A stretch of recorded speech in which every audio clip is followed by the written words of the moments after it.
今天我们要聊一个大家最感兴趣，也同时误解最深的一个话题——钱。很多人一听到灵性，就觉得应该清心寡欲，要视金钱如粪土，或者反过来，很多人学习灵性就是为了显化金钱，但是学了半天，做了无数个冥想，银行账户还是没有动静。为什么？因为你们还是用三维世界的旧逻辑在玩这个高维度的能量游戏，你们还在用追逐的方式去对待金钱。你们以为金钱在外面，要努力的去抓、去赚、去存，但是真相是，钱从来都不是赚来的，钱是吸引来的。今天这集，我不是要教你怎么买股票，也不是省吃俭用，我要教你的是一套彻底建构吸引财富的生活方式。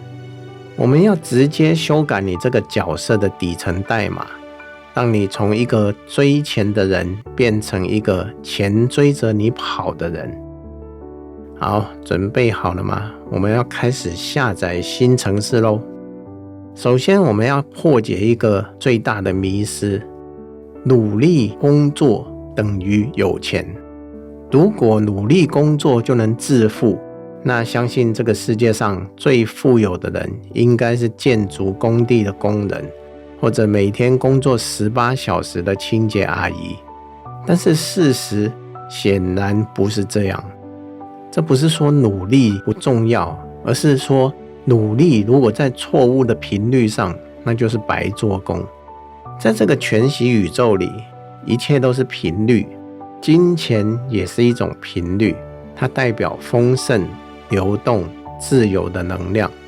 当你心想着我好缺钱，我赶快去赚钱的时候，你发出的频率是什么？是匮乏。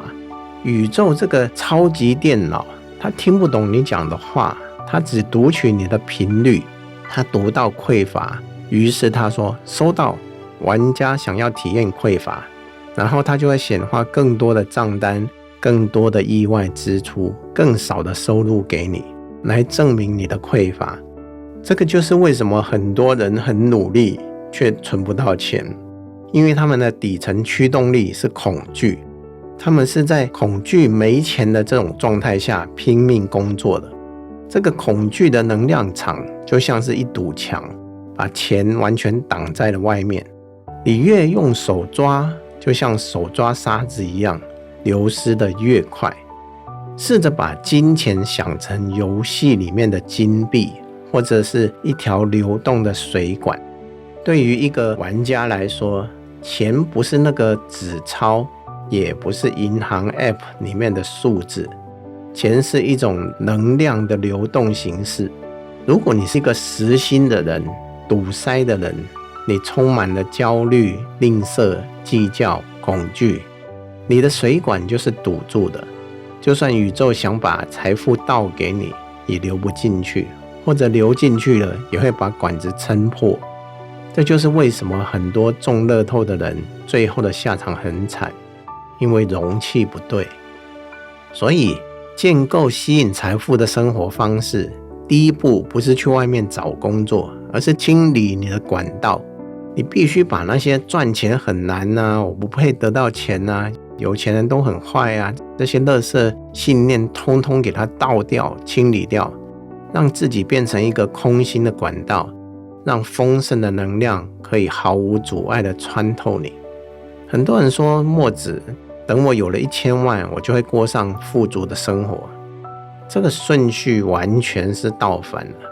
你必须先过上富足的生活，有了这种富足的心态跟频率，那1000万才会显化出来。财富是一种状态，这种状态叫做从容、愉悦、信任。我们来比一下2种频率。第一个是穷人频率，或者称为匮乏频率，或者称匮乏模式也可以。买东西的时候先看标签，然后心里面揪一下，付钱的时候觉得是损失，然然后总是担心明天会发生灾难，觉得资源是有限的，别人赚了我就少了。再来，我们看看富人频率，也可以称为丰盛模式。买东西看的是品质跟喜悦，付钱的时候觉得是感谢跟流通，深深的相信宇宙会供应一切，觉得资源是无限的，越分享越多。请注意，这跟你的银行余额没有关系。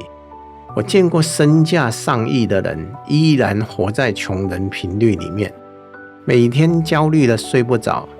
那个不是财富，那个是被金钱奴役。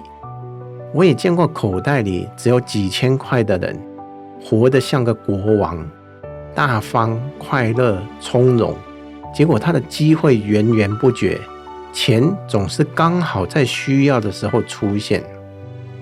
好，我们来谈一个假装的艺术。这里说的假装，不是要你去刷爆信用卡去买名牌包，那个是愚蠢的虚荣，那个是基于匮乏的掩饰。我说的演，是演那个频率。你可以穿一件普通的棉 T， 但你要穿出一种我很舒服，我很爱自己的质感。你可以吃一碗卤肉饭，但你要吃出一种哇，这米真香，我真富足的这种享受感。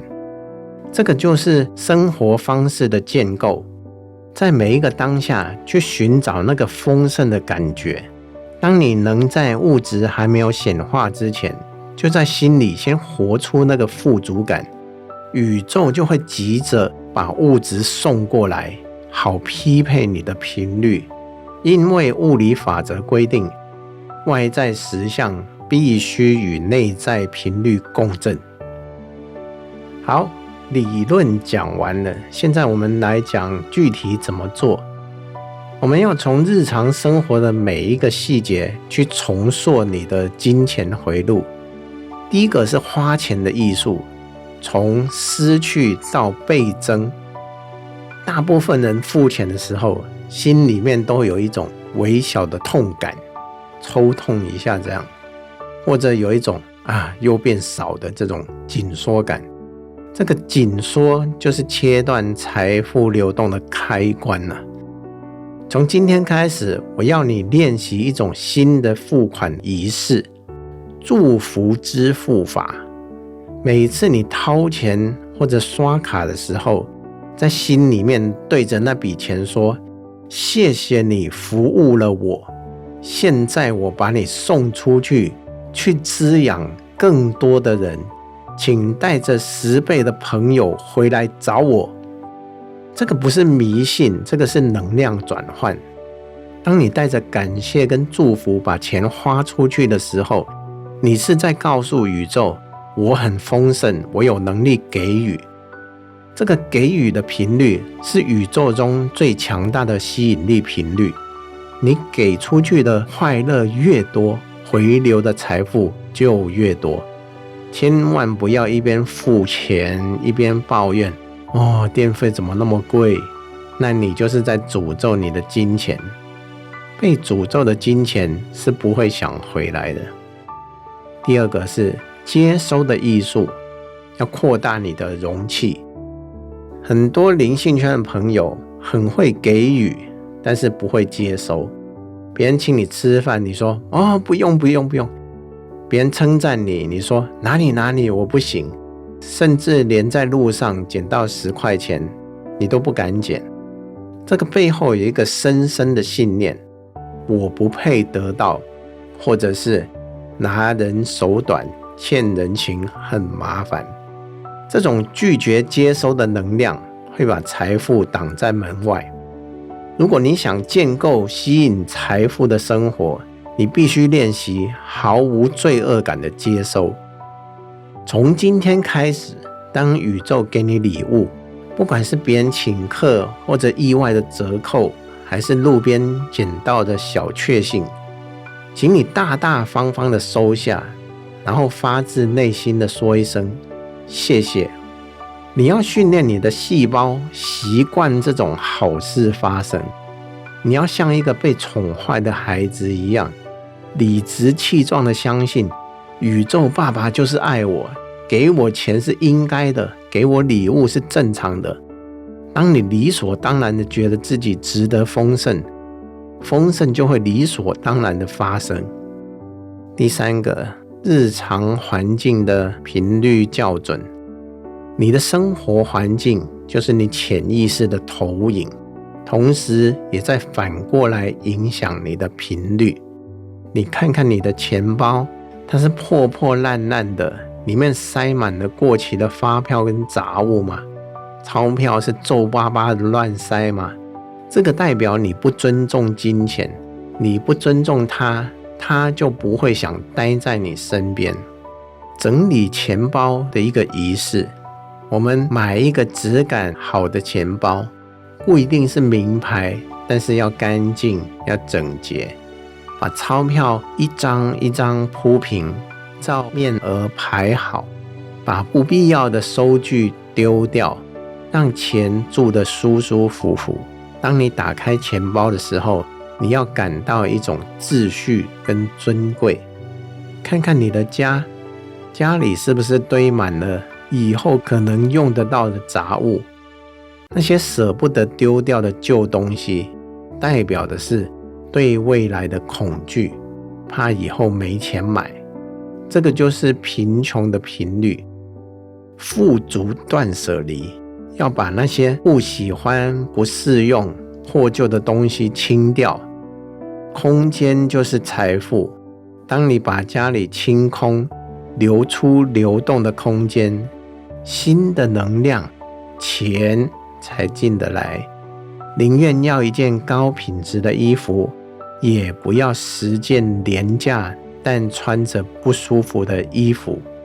要训练你的配得感。再来，我们要谈谈灵性跟物质的这种无缝接轨。有人问说，墨子，那投资呢？股票呢？比特币呢？当然可以投啊，但是在你做这些操作之前，要检查你的起心动念。如果你是带着恐惧，或者怕钱变薄，或者贪婪，想要一夜暴富证明自己去投资，你通常会变成韭菜，因为市场会放大你的恐惧跟贪婪，然后收割你。真正的财富生活方式是把投资看作支持我看好的能量。你买一家公司的股票，是因为你认同这家公司的产品跟理念，你想用你的能量，也就是钱，去支持它扩大。这个时候，你跟这家公司的成长频率共振，这种投资通常会带来稳定而且丰盛的回报。不要去追逐你不懂的东西，不要去跟风，回到你的中心，问你的内在指引：这个项目适合我吗？这个能量跟我共振吗？如果是，就投，然后放下，信任它会成长。在这里，2026年特别要提醒大家的是，我在春节的影片里面讲过，今年是加速显化的一年。这个在金钱上意味着什么？意味着你的信念会光速成为现实。如果你现在还抱着钱很难赚的念头，你真的会发现钱变得前所未有的难赚。但是反过来，如果你在今年彻底转变为吸引财富的模式，你会发现赚钱就像呼吸一样简单，机会会突然蹦出来，投资会突然翻倍。因为火马年的能量特性就是大好大坏，急速运转，所以今年绝对不要省钱，要把钱流动起来，去学习，去体验，去布施，让你的金钱能够保持在高速流动的状态，你就能骑上这匹火马，冲向财富的巅峰。最后我们要拉高一个维度来看，看什么呢？看财富的终极的意义。我们为什么要有钱？是为了买豪宅名车吗？那个只是附属品。真正的目的是为了自由，是为了让你在这个地球游戏里面有更大的权限去体验你想体验的剧情，是为了让你有能力去帮助更多的人，去创造更美好的事物。金钱是爱的扩大器，一个好人有了钱可以做更多的好事，一个觉醒的人有了钱可以推动世界的扬升。所以不要再用那种清高为借口拒绝金钱了，那个是小我的轨迹。真正的灵性是物质跟灵性双双圆满的，因为万物皆空，不是代表你要一无所有，而是代表你可以无所不有，而且不被其有。讲了这么多，其实千言万语汇成一句话：不要去追那只蝴蝶，我是说钱，要去种花，就是提升频率。花开了，蝴蝶自来，就算蝴蝶不来，你还拥有一座美丽的花园。这个就是吸引财富的生活方式。